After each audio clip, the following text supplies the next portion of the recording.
안녕하세요. 펀드메딕입니다. 카카오의 똑똑한 펀드가 작년만 해도 굉장히 많은 관심을 얻고 좋은 성과를 보여준 바가 있죠. 근데 올해는 성과가 불만이었던 분들이 되게 많을 것 같아요. 저도 사실 적립식으로 계속 자동 투자를 하고 있는데 수익률이 그닥 좋지는 못한 것 같아요. 그래서 과연 이대로 괜찮은가?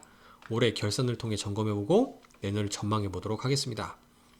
사실 무엇보다 중요한 건 시장의 어떤 스타일의 변화, 옥석 가리기의 본격적인 시작이라면 더욱더 이 펀드의 투자를 스타일 한번 점검해 볼 필요가 있을 것 같습니다.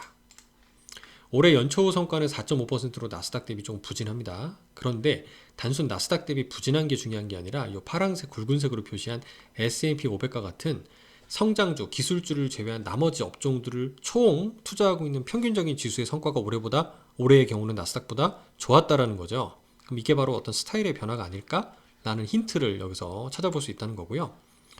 똑똑한 4차 산업 펀드가 투자하고 있는 ETF 5개, 4차 산업 테마 중에서 아이바이라고 하는 전자상거래 테마가 올해 좀 좋지 않았고, 이 얘기는 제가 지속 말씀드리고 있었죠. 지난번 성적표에서도 언급을 드린 적이 있고, 근데 그럼에도 불구하고 이런 오미크론 같은 변종이 계속 나타나고 있고, 아마존에서 모든 창고 근로자의 마스크를 의무화하는 등 이란 얘기는 장기적으로 봤을 때 지금 단기뿐만 아니라 장기적으로 이런 전자상거래 관련된 흐름은 단기간에 그칠 이슈가 아니고 중장기적인 메가 트렌드이면 분명해 보인다라는 것을 저는 좀 힌트로 확인해 볼 수 있는 것 같아요. 크게 나스닥 대비 성과가 부진한 원인이라면은 이게 QQQ의 업종 현황이거든요. 나스닥 ETF의 업종 구성인데요. IT 비중이 나스닥은 거의 절반, 48% 육박하는데 우리 똑똑한 펀드는 등 비율로 가더라도 5개니까 한 종목당 20%잖아요. 당연히 IT 비중이 적으니까 올해 수익이 많이 안 났을 거다. 그리고 이런 헬스케어와 같은 똑똑하니 상대적으로 취급하지 않는 업종들의 비중도 당연히 작았기 때문에 차이가 날 수밖에 없었다라는 걸 생각해 볼 수 있고, 두 번째는 요 분할 매수 전략 때문이에요. 분할 매수 전략은 상승하더라도 중간중간 차익을 실현하면서 가잖아요. 그러니까 상승할 때 덜 먹죠. 반면 이렇게 하락할 때는 변동성을 줄여주는 기능을 합니다. 예를 들어서 이 빨간색 구간을 살펴보면 올해 9월에서 10월 사이에 나스닥이 한 7% 정도 단기간에 하락을 합니다. 급격히. 그럴 때 이 빨간색으로 표시된 분할 매수 똑똑한 4차 산업은 한 절반 수준인 3%대의 수익률로 하락 방어율을 좀 보여주는 걸 볼 수 있어요. 절반 정도로 하락을 하더라.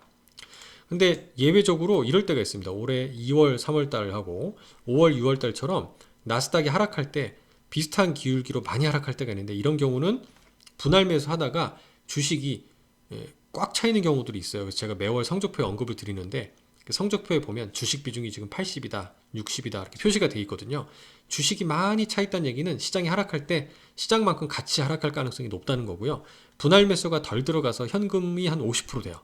주식이 50%밖에 없고, 그럼 시장이 떨어질 때 절반 정도밖에 안 떨어지겠지라고 쉽게 생각해 볼 수 있는 이치라고 생각하시면 되겠습니다. 올해 전망은 이 NH투자증권에서 얼마 전에 나스닥이 급락했을 때 이거 섹터별 로테이션 아니냐라는 걸로 언급한 게 있어서 요거를 제가 좀 소개를 드려볼까 해요. 올해는 이제 내년이죠. 익숙한 것과 이별이라는 주제로 얘기를 했어요. 나스닥 대비 S&P 500이 좋을 거래요.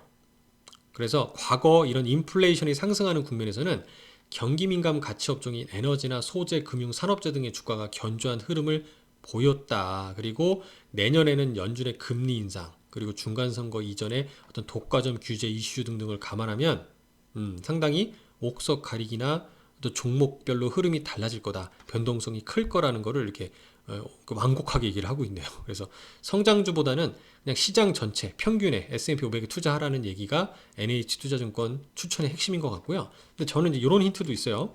올해뿐만 아니라 작년까지도 흐름을 보면 2011년부터 최근 10년 내로 2018년도를 제외하고 이게 그 QQQ의 연도별 성과인데요. 매년 엄청난 수익률을 보여줍니다.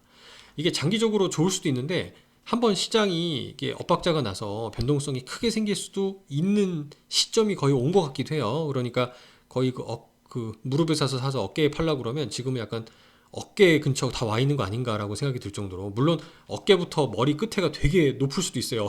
그럴 수도 있는데 일단은 주의할 만한 시점이 되었다라는 점도 꼭 참고해서 조금은 나스닥 할 때 좀 보수적으로 위험 관리를 할 때일 수도 있겠다라는 말씀을 좀 드리고 싶습니다. 물론 이 우리가 가지고 있는 분할 매수 펀드는 그 자체 분할 매수하면서 끊어서 가기 때문에 다행히도 특별히 리스크 관리가 필요는 없겠다라는 생각은 하고 있고요. 감사합니다.